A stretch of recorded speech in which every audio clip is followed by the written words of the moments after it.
በጋሻው የተባለ ጭንቅላት አልባ ፍጥረት የተናገረው ንግግር ብዙዎችን እያነጋገረ ይገኛል።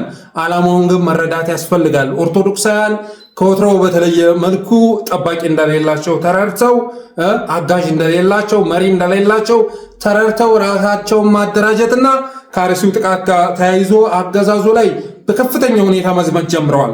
ሁልጊዜ አይታችሁ ከሆነ እንደነ በጋሻው እንደነ ዮናታን አክሊሉ እንደነ እዩ ጩፋ ያሉ ሰዎች እንደዚህ አይነት አጀንዳ ይዘው የሚመጡት ለምን መሰላችሁ? ብልጽግና ላይ ያነጣጠረው ህዝባዊ ትኩረት ከሱ ላይ ተነስቶ እነሱ ላይ እንዲያርፍ ለማድረግ ነው። ዛፉ ላይ ያነጣጠረው ትኩረት ከዛፉ ላይ ወርዶ ቅርንጫፉ ላይ እንዲንጠለጠል ለማድረግ ነው። ከዚህ በፊት ለምሳሌ አብይ አህመድ የኢትዮጵያ ኦርቶዶክስ ተዋሕዶ ቤተክርስቲያንን ያኔ ጥቃት የሰነዘረ ጊዜ ማለት ነው እና ዮናታን እነ እዩ ጩፋ ወደ መድረክ ወጡና ብዙ ነገር ቀባጠሩ።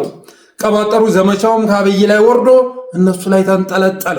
ባለፈው እንደዚሁ ተመሳሳይ ክስተት ሲከሰት ዮናታን አክሊሉ ድሃ ጥቁር ጉንዳይም ነው የሚል ንግግር ይዞ መጣ። ሆን ብሎ ነበር ያ ንግግር እንዲለቀቅ የተደረገው። አብይ አህመድ ላይ፣ ሽመልስ ላይ፣ ኦህዴድ ላይ ያነጣጠረው ትኩረት ከመንግስት ላይ ወርዶ ከአገዛዙ ላይ ወርዶ እነሱ ላይ እንዲጠለጠል ለማድረግ ነው።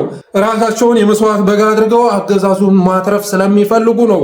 ድሃ ጥቁር ጉንዳን ነው ከያዘ አይለቅም ከለቀቀም እሾሁን ተኩሎብ ነው የሚለው ንግግር የመጣው ስለዛ ነበር። በተመሳሳይ መልኩ አሁን በጋሻው የተናገረው ጽዩፍ የሆነ ንግግር ዘመን ጠበቀ፣ እግዚአብሔር ጊዜ ጠበቀ፣ ሻሸመኔን ለኮሳት ማንም ሰው ላይ መስለ ይችላል። አሁን ያሁሉ ተረስቶ ተጠቃን እንዲሆን እየተባለ እያንቋረሩ ነው አለ። አሁን ባለመተቦቹ የሚታረዱት አንተ ምን አድርገህ ነው? ምን አድርገናል? ኢትዮጵያ ኦርቶዶክስ ተዋሕዶ ቤተክርስቲያን ምን አድርጋለች?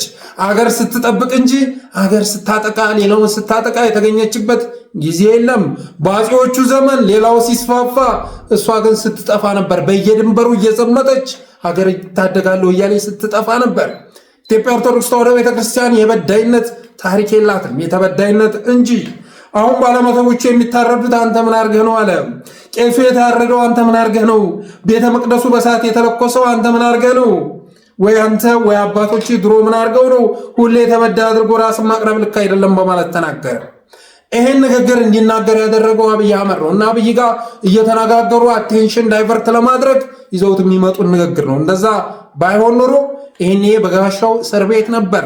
ኢትዮጵያ ኦርቶዶክስ ተዋሕዶ ቤተክርስቲያን ጠበቃ ቢኖራት ኑሮ ጠበቃዎቿም የብልጽግና ካድሬዎቹ እና አንዱዓለም ቡኬቶ ባይሆኑ ኑሮ ይሄኔ በጋሻው እስር ቤት መታሰር ነበረበት። ስለዚህ በጋሻው ዛሬ ይሄንን ንግግር ይዞ የመጣው ብልጽግና ላይ ያነጣጠረው ዘመቻ ትኩረቱን ኢላማውን ስቶ እሱ ላይ እንዲያርፍ ለማድረግ ነውና ይሄንን መባናን አለባችሁ። ዋናው ዛፉ ላይ አንተ እሱ ላይ አተኩር። ቅርንጫፉን ዛፉ ሲገነደስ ቅርንጫፉም አብሮ ይረግፋል፣ ቅጠሉም አብሮ ይጠወልጋል። ስለዚህ የኢትዮጵያ ኦርቶዶክስ ተዋሕዶ ቤተክርስቲያን አሁን ላይ ልጆቿ መሪ ሆነው ከጥቅምት 24 እስከ 27 የማህበራዊ ሚዲያ ዘመቻ አውጇል።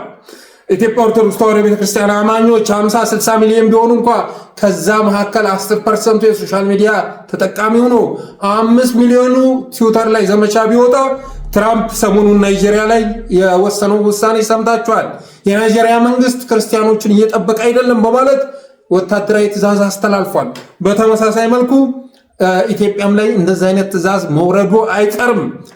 ያ ባይሆን እንኳ እና አብይ አህመድ ትዊተር ላይ ወተን በፌስቡክ፣ በቴሌግራም፣ በዩቲዩብ፣ በቲክቶክ ኦርቶዶክሳውያን ሲዘምቱ ከዛ በኋላ ተደናግጠው የሚገቡበት ቀዳዳ እንደሚጠፋቸው ጥርጥር የለውም። ተኝተን ስላዩን ነው በዚህ ልክ ሊዳፈሩን የቻሉት፣ ተኝተን ስላዩን ነው። ስለዚህ በዛ ዘመቻ ላይ መሳተፍ የሁሉም ኦርቶዶክሳውያን ግዴታ ነው። ይሄ መልእክት ተደራሽ እንዲሆን ሼር አድርጉ፣ ፎሎው ማድረግ አይረሳ። አመሰግናለሁ።